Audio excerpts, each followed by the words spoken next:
Today, good sir, I have a challenge for you.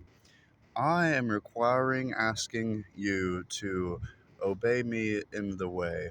The way is you have to get that ice cream right there into that bucket right there.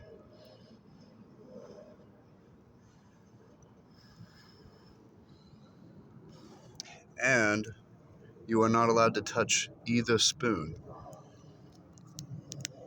You got the rules, don't you? Alright, now go.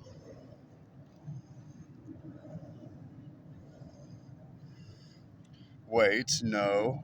That is impossible. But he did not touch the spoon. Okay. I owe you 500 trillion quintillion quintodecillion dollars now. Good job, sir.